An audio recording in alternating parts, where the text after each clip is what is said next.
Hi, I'm Mike Sturm, and today I'm going to have a productive conversation with Mike Vardy.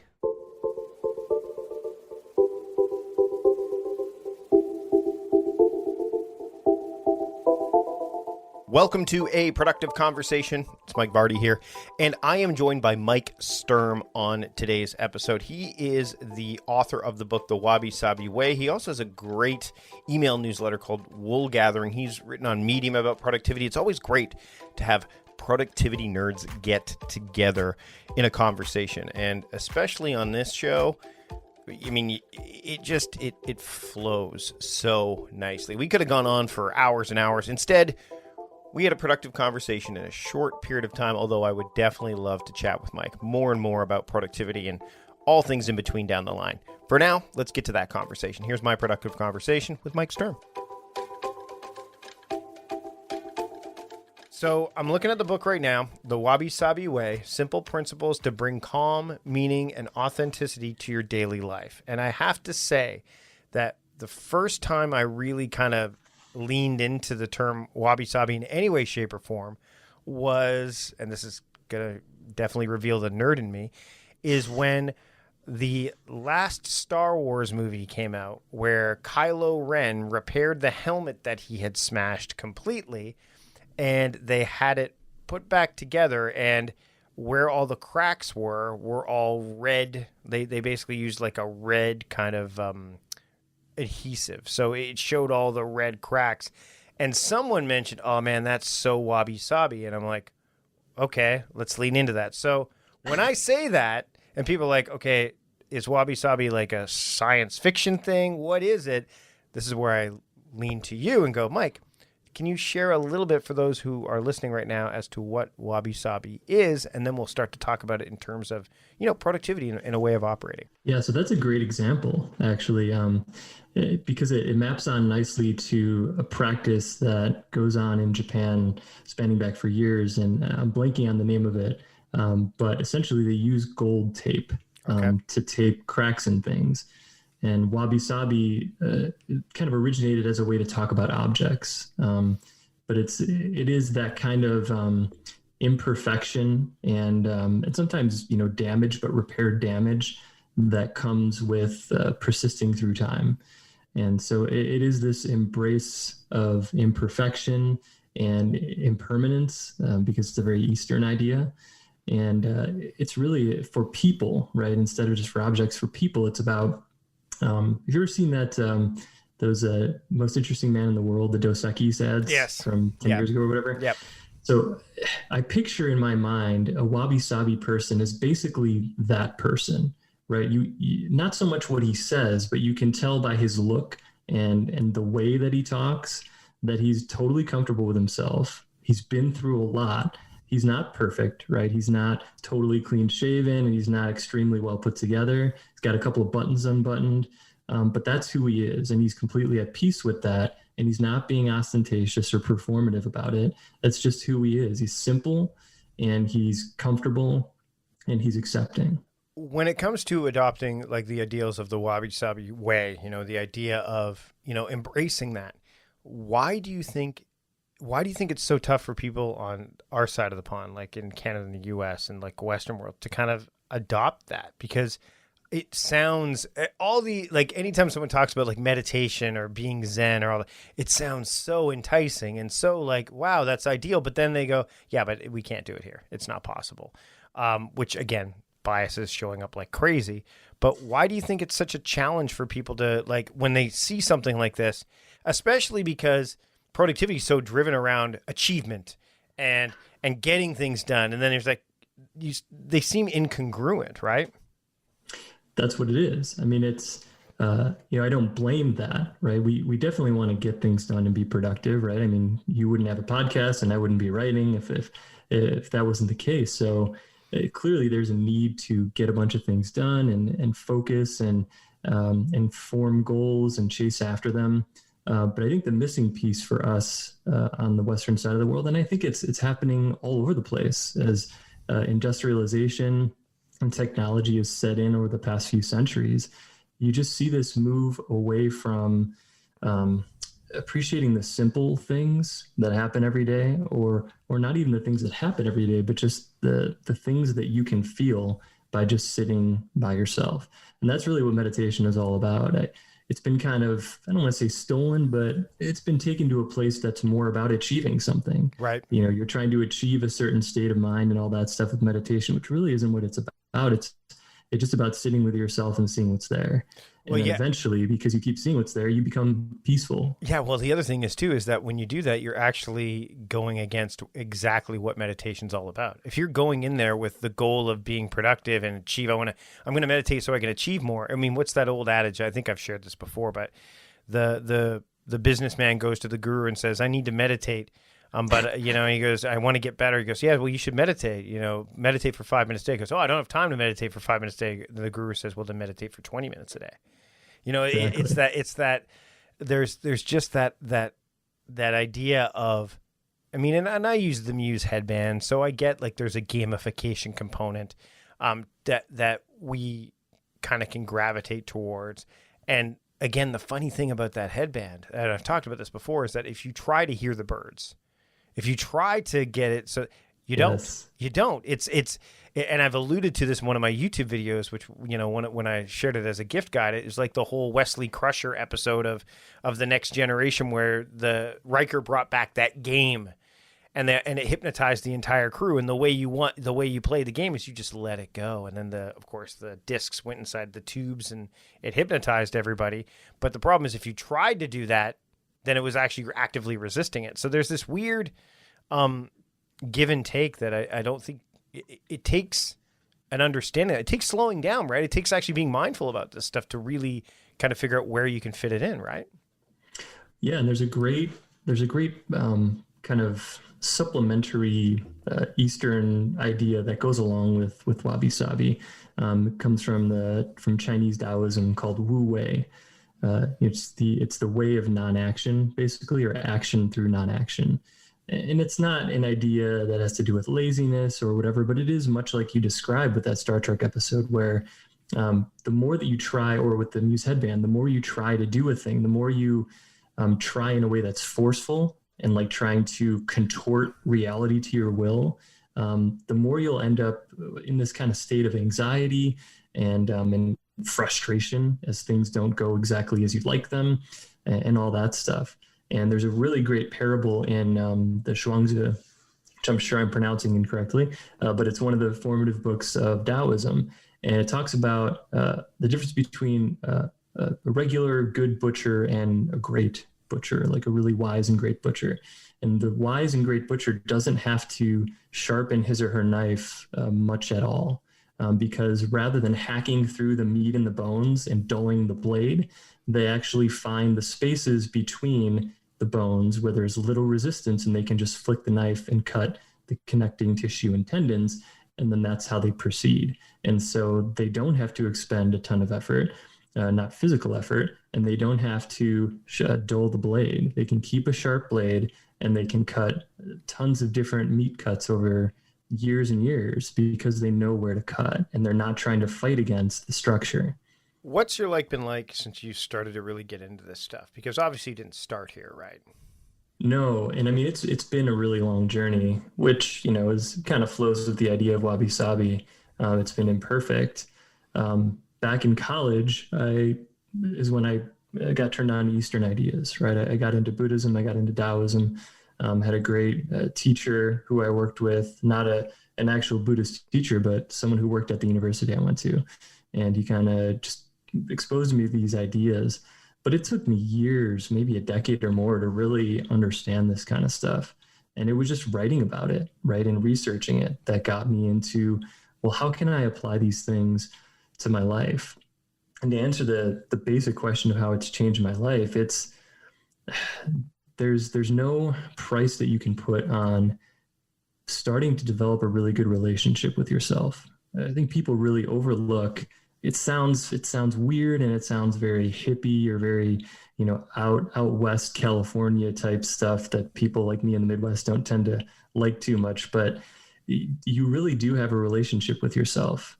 There's constant self-talk. I mean, people like David Allen have talked about this for years.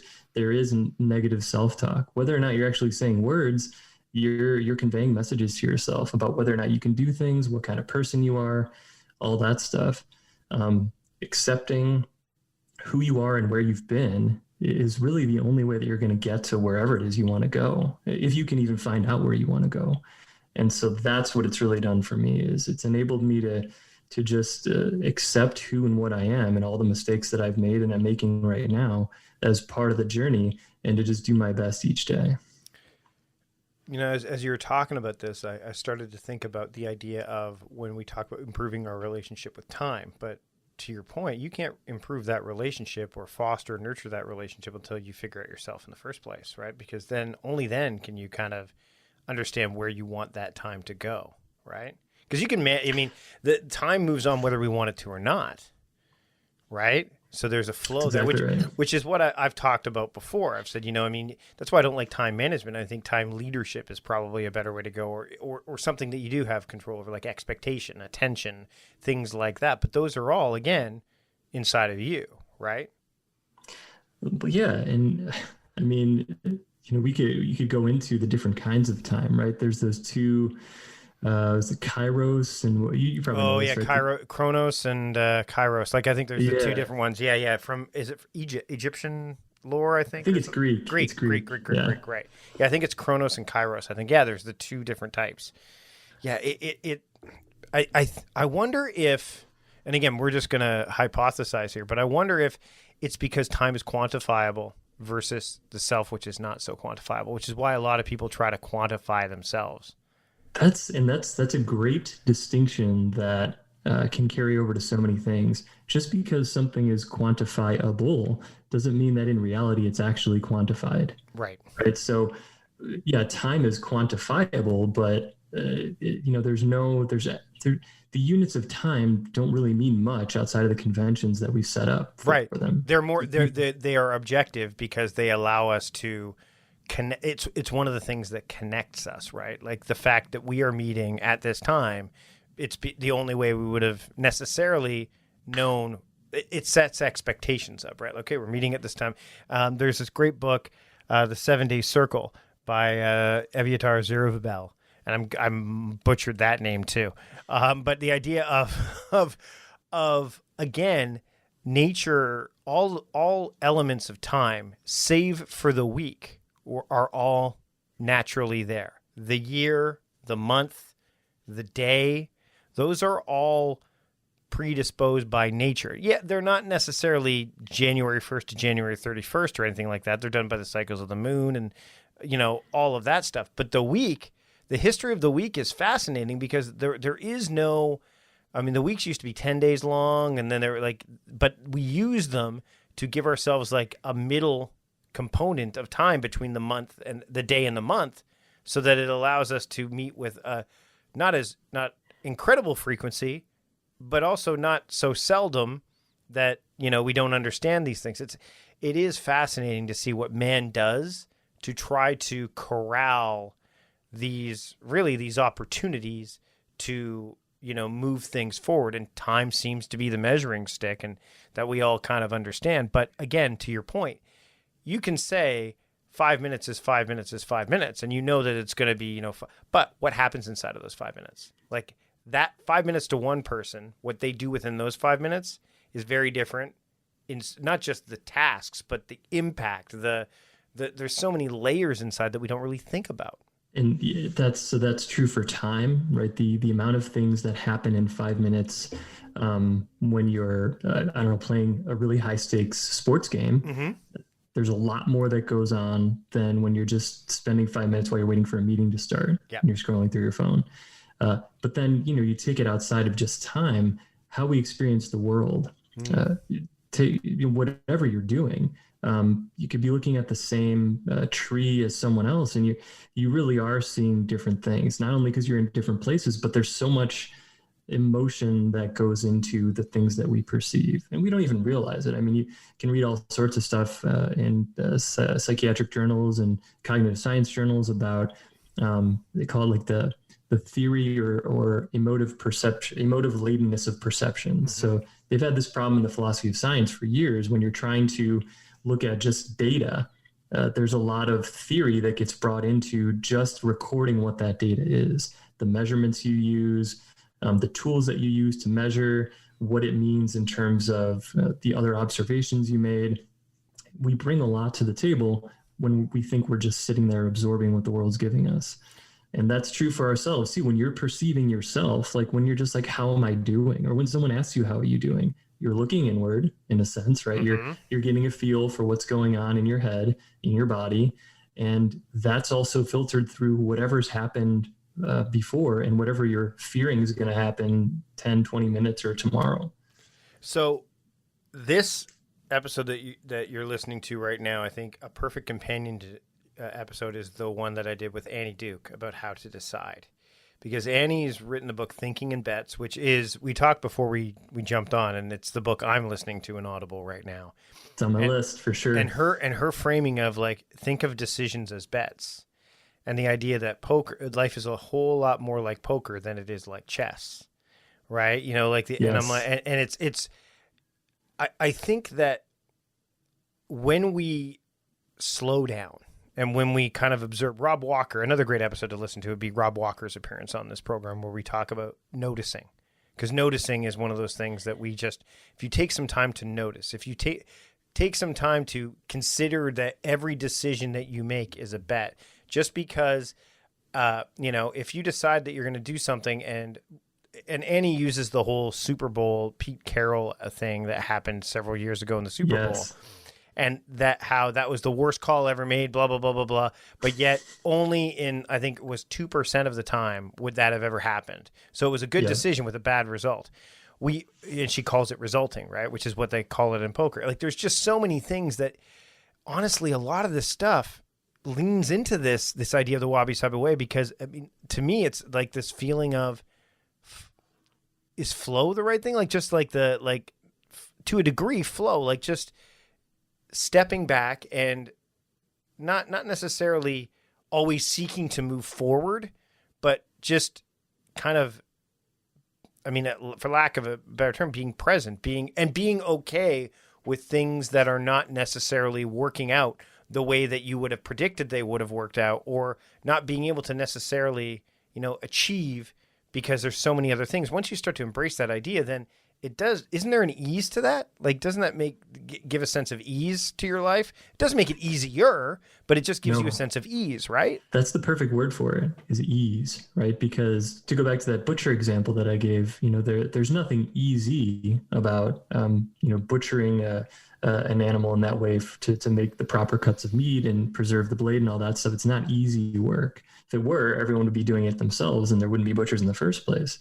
But you can have an ease about it, and the ease is the way to operate. I mean, you bring it, the Pete Carroll example is great. I hate resulting. I mean, my day job is in as a sales professional, and I'm working on getting deals in and getting the funnel stacked up with opportunities and all that stuff. And it's results, right?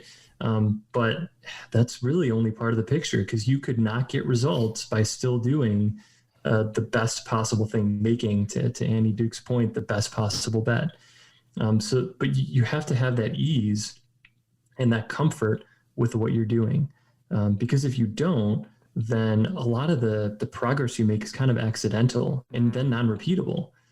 So you become kind of the conduit for that, right? If you don't have your own stuff straight, and if you're not comfortable with your priorities and your decisions and the way that you make sense of the world, and you're just grasping at straws to replicate what other people are doing or what other people say you should do, that's going to cause so many problems for me. Right? I did that for a long time, trying to repeat the successes of others without really being comfortable with whatever process I'm using. Meal planning is important because it prevents us from being a disappointed wreck when dinner time comes around and we have no clue what to make, or even if we have the ingredients to make the meal. It's a time and a money saver, but most importantly, it frees up valuable brain space. Creating a meal plan prepares us for the week to come and gives us peace of mind that we're organized and can feed ourselves and our family. That's why I do it, and that's why Plan to Eat helps me do it. Your subscription includes access to the Plan to Eat website and fully featured mobile apps on iOS and Android.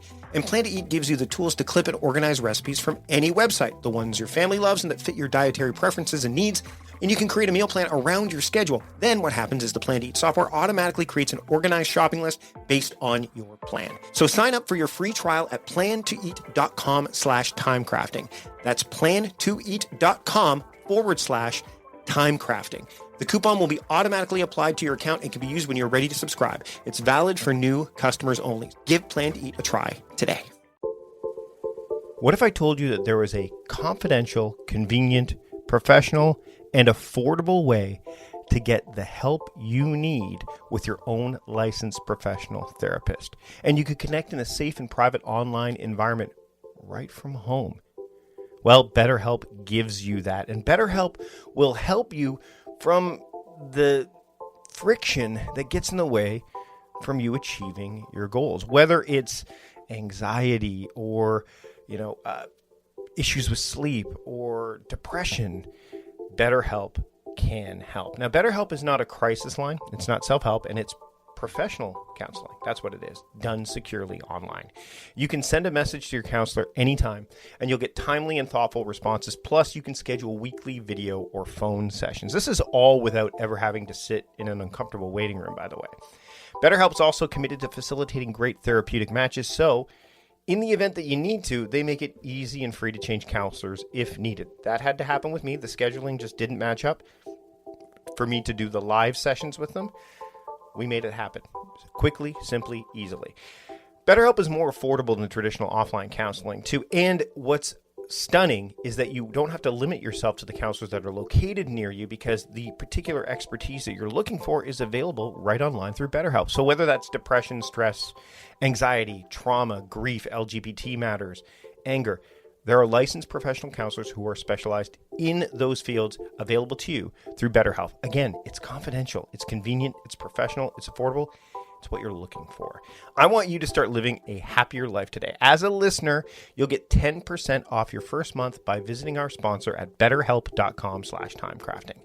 Join over 1 million people who've taken charge of their mental health. Again, that's betterhelp, HELP.com/timecrafting. Do it today.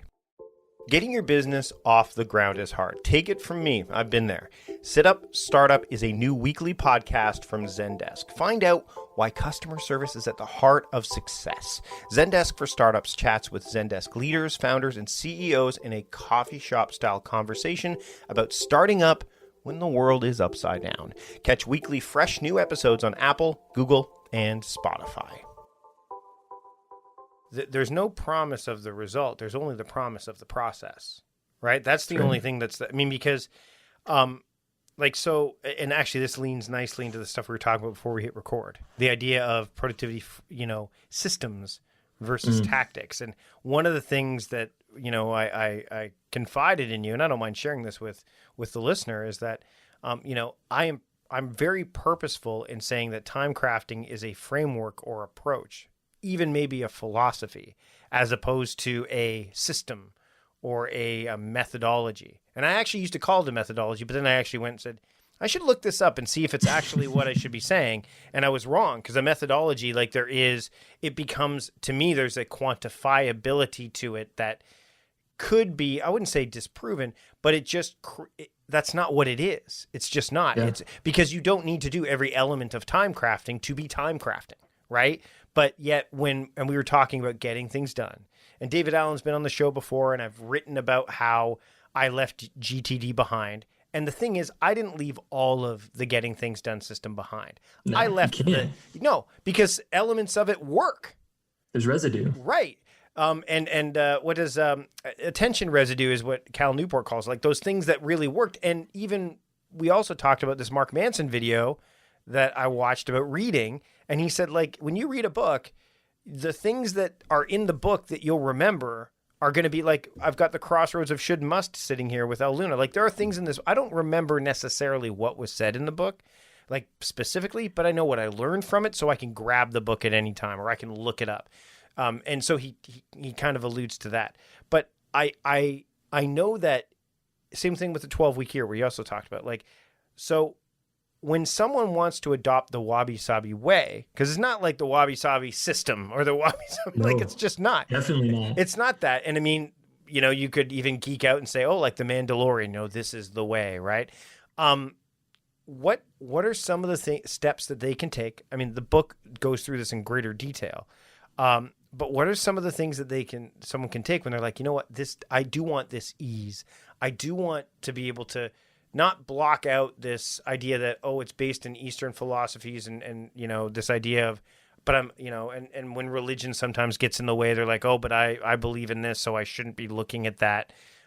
What's something that someone can do if they want to just try to be able to kind of embrace it, or at least maybe, to your point, start to get comfortable with it? Yeah, so you're right to say that it's not a system, because it definitely isn't, right? It is more of a mindset or an approach or an attitude, I guess. Mm-hmm. But the book is broken down for the most part in larger kind of themes that you can let's call them themes. Yeah. They're kind of steps, but they're really themes. And I know that's kind of a page out of your book, but it's so it's the first one's simplicity. Right, learning how to simplify, which in and of itself is a whole book, obviously, right? Mm-hmm. People have been writing about how to simplify for a long time. I do give examples in the book of something I did and did again recently, which was just getting rid of stuff, right? Whether you're giving it away, mm-hmm. whether you're throwing it away, or whatever, but just taking the clutter out of your home, moving that into taking it out of your life. Right. Because I think the other thing is it's not just getting rid of stuff that's physical. It's getting rid of stuff. Like, I am being very cautious about not buying anything that's frivolous right now. Yes. That's a version of simplicity. But because some people are afraid to get rid of. That's why the home edit's doing so well. Because the home edit is like not Marie Kondo, where Marie Kondo's like, get rid of stuff. Home edit's like, you've got all the stuff. Let's color coordinate it. Let's organize it. Let's make it better. For me, if you look at my books, and we've talked about minimalism and simplification before, but simplification, it takes many forms, and you've alluded to one of them, and so did I. So you've talked to. There's like 6 of them in here. Simplicity is one that most people have kind of they can at least grok that a little bit, right? Yeah, it's easy to understand, hard to do, right? And like Justice Potter Stewart said about pornography, right? I couldn't tell you what it is, but I know it when I see it. I think simplicity is very much like that. Mm-hmm. You when you have things simplified enough, but not too much, you can get a feel for that. Right. So then, the other thing is personal authenticity, which is even bigger of a thing, right? That's once you've simplified things, specifically the external things, and then the things you're working on or thinking about, then you can start to, dig into yourself. And we talked about that a little bit earlier, that developing a personal relationship with yourself. Like, people talk all the time about going to find themselves or taking some time off just to relax and get back in touch with themselves or whatever. But it's more than that. It's a day-to-day thing. It's learning, whether it's journaling or meditation, whatever you need to do, because it's got to be your own thing. But you've got to understand what really drives you, what really motivates you, what makes you angry, what makes you happy. Exploring values and visions and all those kind of buzzwords that people hear so much about. But just do it in a way that clicks with you. Don't look too far out to other books and stuff like that unless you're really interested in what they're saying. But just get in touch with yourself and start to get comfortable. Is it important for people to know that will also change? That's like, again, that impermanence. Yes. Right. Great point. Yeah. So I think I drone on probably for too long about that in the book, but impermanence is such a huge part of what Wabi-sabi is about, right? Because we discussed time earlier. Time continues to roll on, and with it, all sorts of degradation, right? We're in a state of entropy, right? So you've got things falling apart, to quote another great book. You've got things that are kind of conjoining with other things, and things that are becoming distorted, and whether it's relationships or your own goals. I mean, your goals and desires, your belief systems, those things are all subject to change. And they if you're harden doing too. things right, they do. Yeah, they harden too. Some things with time harden They and do. become habits are a good example of that, right? The more you do them, the Yes. harder they become part of your identity to a degree, right? And so the question then becomes, right, if you are developing a habit, or let's just say you just have the habits, right? Take day one, you've got the habits you've got. Some are good, some are bad. The question then is, all right, which habits are hard right now, and I want to keep them hard, right? I want to make sure that they stay durable and help me out to get where I'm going because they're good. And the other side is which ones have started to harden, but I should crack them open Yeah. and either mold them into something else or just get rid of them entirely. And that's hard work. But again, in order to do that, you can get into the life hacky stuff, right? About leaving your important stuff that you got to take to work in front of the door the next day or what have you. But that kind of stuff works because then you're getting to know yourself, right? And there's not just one self. There's where you've been. There's where you are right now as you're sitting doing whatever you're doing. And then there's how you're going to be later on today after dinner. There's how you're going to be next week, and getting to understand yourself and look out for yourself, right? So that life hack example of placing your important stuff in front of the door, or like putting all your gym clothes in your gym bag right there and have it all set up so all you have to do is walk out and go work out. There's no excuses. It's not like you babying yourself. It's you knowing, you know what, I struggle with getting up early and getting going, and I struggle with organization in the morning. So let me make it easy on myself. That shows a kind of self-knowledge that will continue to yield dividends for you as you try to improve. Yeah, they're one of the ones I use, and people kind of chuckle. And I mean, again, ultimately, once you get some, I mean, I know I have elements of this because I don't frankly give a give a damn if people think it's weird or not. No, my wife thinks it's bizarre, but every time I go through my closet every season, and I use Courtney Carver's Project 333. Again, she's been on the show. It'll be in the show notes. I use an old life hack that I learned years ago. Is I will put the hangers with the open side facing out, and once I wear an article of clothing, I'll flip the hanger around because our brain tricks us to going, oh, I'm not going to get rid of this article. I wear it all the time. Well, if the hanger is still facing, the open part's still facing outward, I just know that, oh, wait, my brain's playing tricks on me. I don't wear this all the time. Now I have data to back that up. It's not just an anecdotal, like it's literally like hard data that says, no, Mike, you don't wear this shirt very often. So you need to make a decision about it. It's fascinating, the little things like you talked about, like the idea of putting your gym clothes in. Peter Shankman, he wears his gym clothes to bed. There are degrees, right? There's degrees. Yes. And it's not about, I mean, that's why I put silly little things that most people put on their to-do list. Like I'll put up holiday lights, and actually I don't even put that. It's like decide to put up holiday lights because I have to decide when I'm going to do it. And it may not be that day, but I know I don't want to make that decision after I see somebody when I'm driving down the street with their holiday lights up. I don't want to be prompted externally. I want to listen to that past version of myself. Said, remember that time that you didn't get the holiday lights up till like 4 days before Christmas? We don't want to have that happen again. So let's make it easier for future versions of yourself. And you alluded to that, like the past, the present, and then the future version of yourself. Let you give you help. Yes. And we get in our own way. So in so many occasions, so David Allen's weekly review in the Getting Things Done system, to me, is one of those things where you could use, not whether you're doing his specific weekly review, but whether you're blocking out and taking purposeful time each week, and it should probably be each week, to just sit and kind of pour over your life, for lack of a better word. Get in touch with how you're feeling, right? Look at all your projects and things you've got going on. Do a quick brain dump where you're not looking at paper or documents. You're just thinking about, all right, what's on my mind?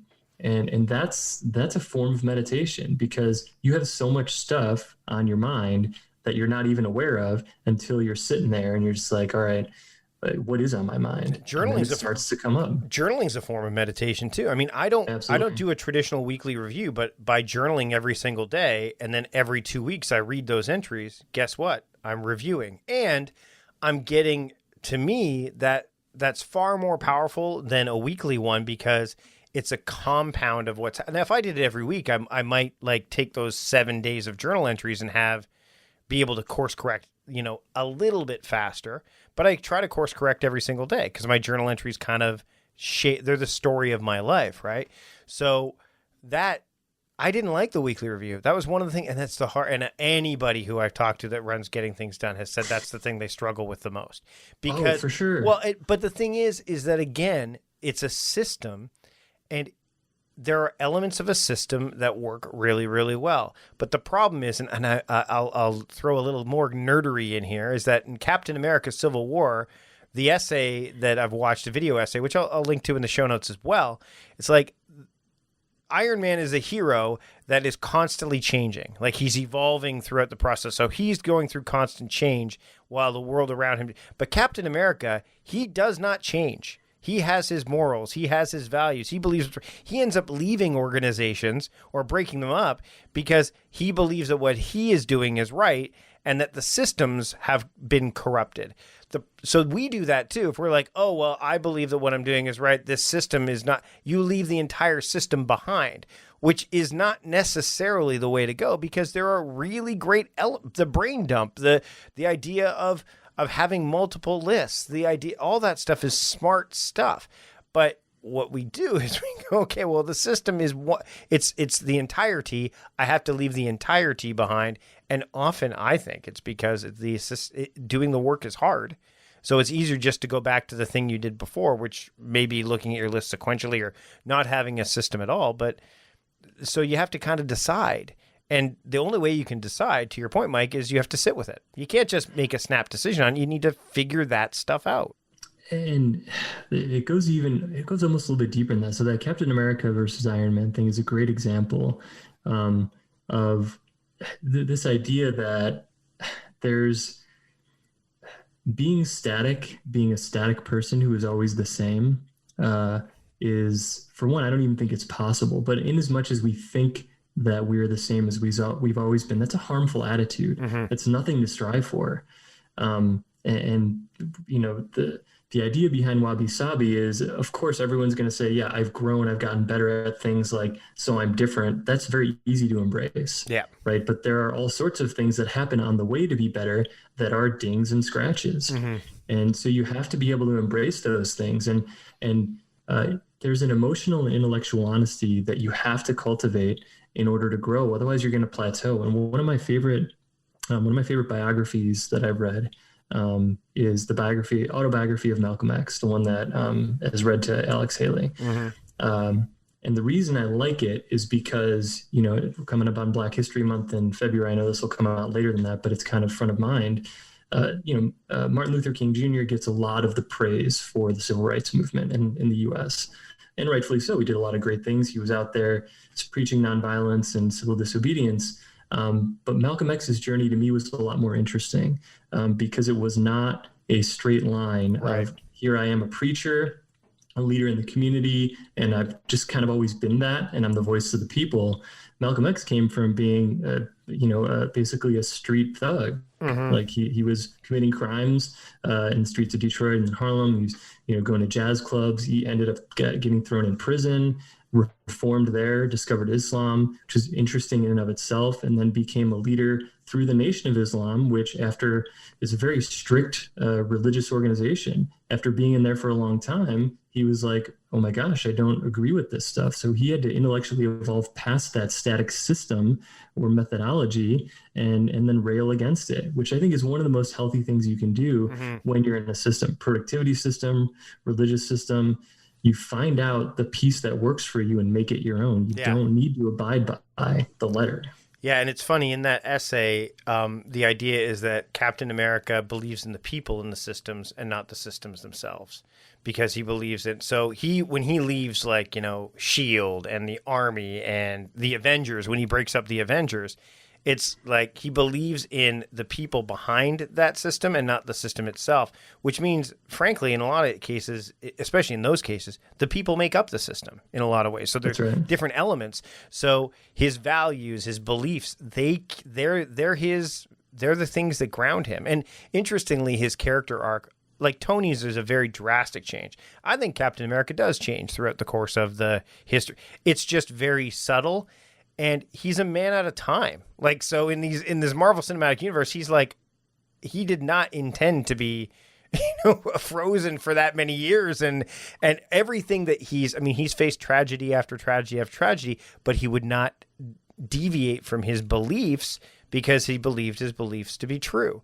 And it's just, I think that when you are trying to figure this stuff out, that when you have those values, the virtues, the idea of what you really want, like you said, that then you will undoubtedly be, I think you stumble into this idea of wabi-sabi because it is imperfect. Humans are imperfect. So, there's no, I think ultimately people will find their way through, like, you'll read this, and from what I've read, I have not read the entire book, but from what I know and from what I've read, I'm like, yeah, sounds like a lot like me. Like, there's elements of this for sure that I'm like, oh yeah.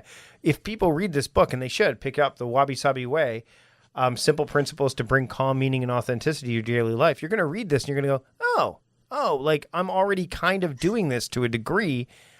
I want to know more, because once you understand more and you spend time with it more, then not only I think you would follow it more, but then there's a validation behind it, right?